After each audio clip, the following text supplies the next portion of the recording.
Welcome everybody to another episode of Football Premier Podcast.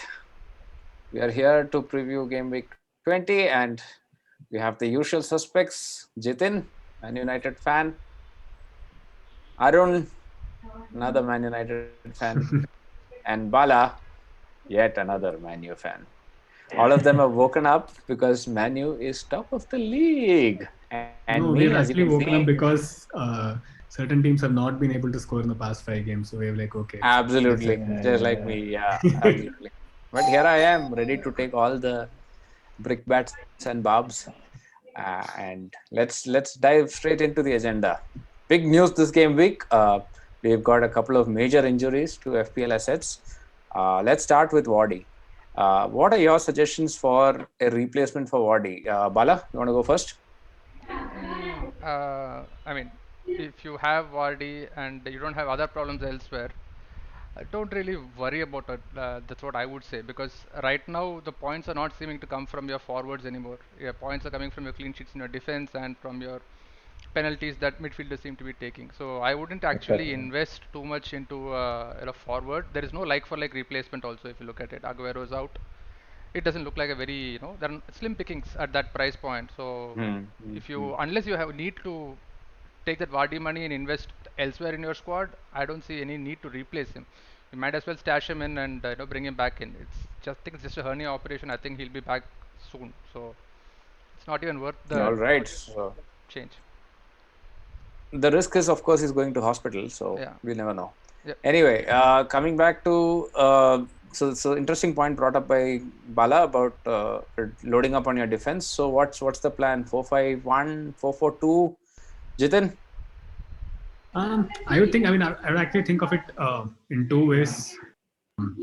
Either you go load up on your defense, which like you start with four defense who are actually likely to give you the clean sheets, maybe City defenders, or the other way around is you pick either someone like an Antonio if you do not have him, or Callum Wilson if you're up for taking the punt, and maybe invest that the remaining amount that you get from Body in a premium midfield or a good enough midfield like the Madisons or Tielemans, who looks like who is likely to step up to the penalty kick duties in Vardy's absence. So you balance it out. You make your decision. Either go for a 4-4 defenders, load up with maybe a city defenders like Diaz, Cancelo, or if you want to go the other way, switch Vardy for someone like an Antonio or Wilson, and then invest another amount in midfield. Maybe someone Interesting view. if you have a Yeah. filler, upgrade him. Tielemans is an interesting view, but Wardy not being around, you may not get as many penalties. That's something to think about. So Arun, what's your view? KDB, do you who do you replace him with? Do you go for the Salah route? Stick with Salah? I mean, most people have Salah, Bruno, KDB, two Yeah. out of three of them. So what's the Yeah. natural path? The natural path might be to replace KDB with somebody from City itself. Maybe Foden or Sterling. Sterling uh, would be the, like, if you want in the same price bracket, probably the obvious pick. But I think Foden would be the smart pick. Probably, I don't know. Maybe he's in form, and you might have to. But never know. I don't know. The pep roulette is always Yeah. confusing, and we can't really trust. In fact, the man in Uh, form there is Ilkay Gundogan. He's got yeah, like you goals, said, 5 goals I in the don't game. have. Yeah, I don't have Salah, and I have Gundogan, and I have KDB as well. So I was thinking to replace him with Madison, actually, not anybody from City. So That would free up some funds. Where are you going to put that? In defense or into your forward line? no, I'm not actually planning to do any. I'm planning to do only one change from my existing squad, which is only the swap Okay, of money in the KDB. bank. Yeah, Yeah. Money in the actually, Gundogan is bank. a good shot because especially he seems to be the next in pecking order for spot kick duties. He's on free kicks outside the box, and he is able.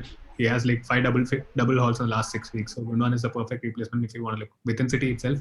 But otherwise, like someone like a Madison might be the like for like Yeah. replacement in terms of points and not price values.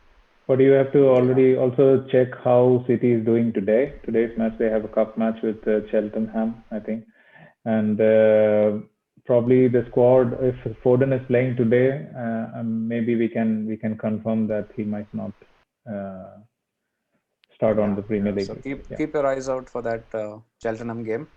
And coming to Bala, with DCL off the injury list again, would you really go back for him, or does he need a game or two to sort of come back into the mix? I didn't drop him even when he got injured, and even when Everton had their fixtures cancelled. He's still sitting on my bench.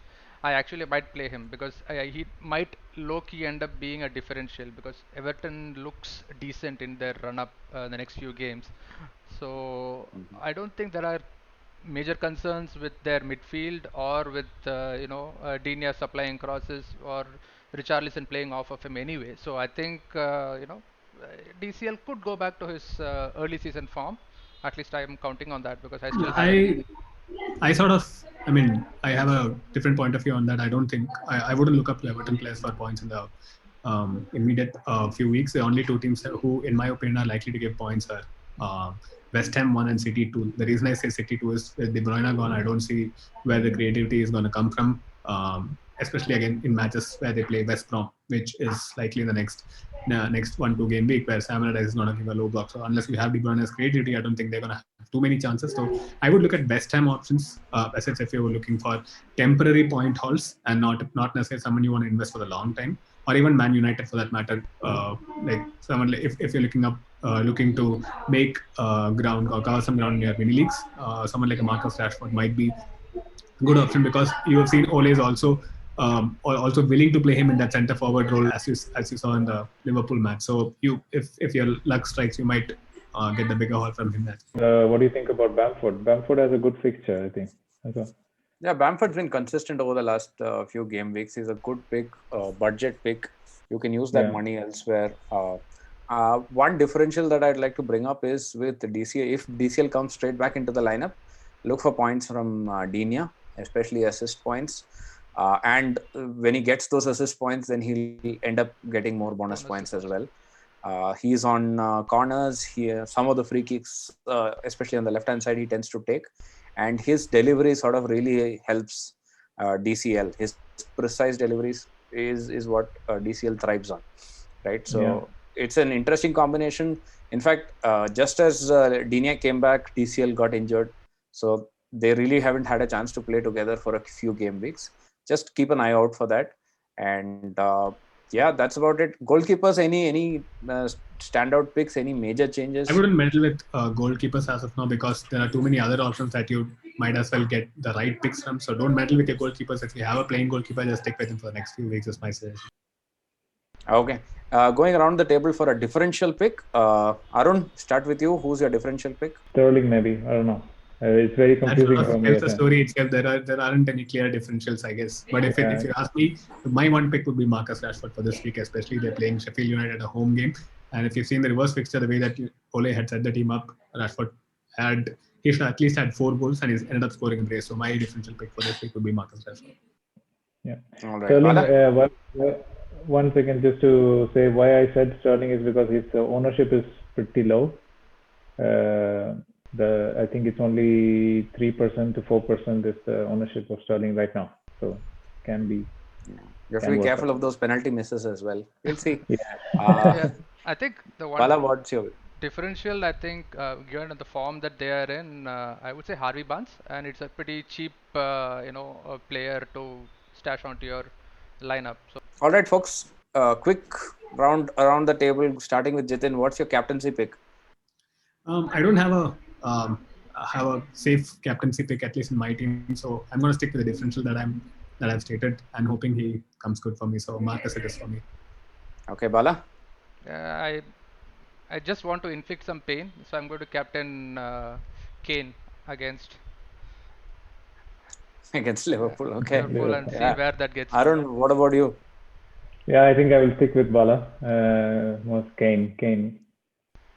Go Spurs. This could be the game that either Son or Salah could shine. So just take a pick. If you ask me, take a pick between the two of them. And club loyalties aside for FPL. So I might even go with Son. Yeah, he's been in my team from the beginning, and he's been a good return.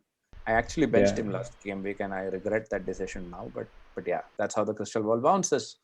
All right, folks. Thank you so much for watching, and If you like our videos, please hit the subscribe button, press the bell icon, and follow us on Twitter as well at FootballPremi11. You can see it right down there. And thank you so much and have a good game week.